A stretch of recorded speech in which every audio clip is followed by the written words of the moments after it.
So the second version of the answer to the part 2 question, describe an animal that is important in your country, is going to focus on a wild animal rather than a tame or domesticated animal. The creature that I'm going to speak about is the red squirrel.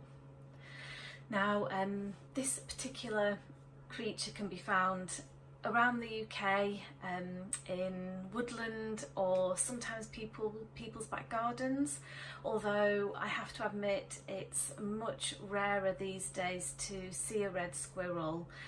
A few years ago they used to be ubiquitous. They were all over the place. They were very common, and you know, if you were going on a walk through a forest or the countryside, then you could spot them running around or up in the branches of trees.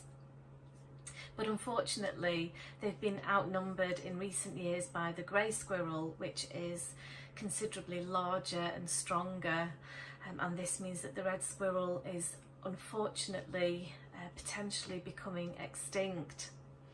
So in order to prevent this, and this is one of the reasons why the animal is particularly significant in the UK, there are now charities that protect the red squirrel, and in fact there's a special sanctuary that was set up in the northwest of England to specifically care for these creatures.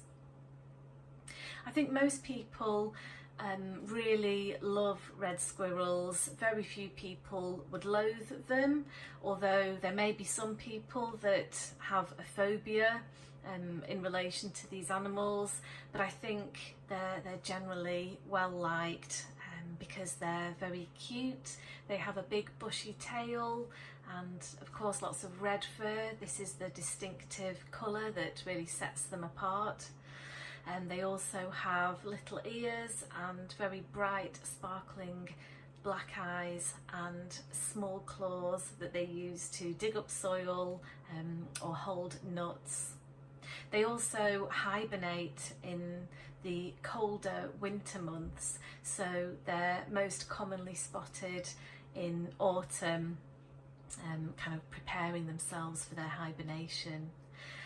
Regarding recent news about the red squirrel, I mean, I have to say they're not in the media very often, but I imagine that some of the charitable organisations that care for them will kind of print stories about them for the purposes of raising awareness and encouraging the British public to look after these special creatures.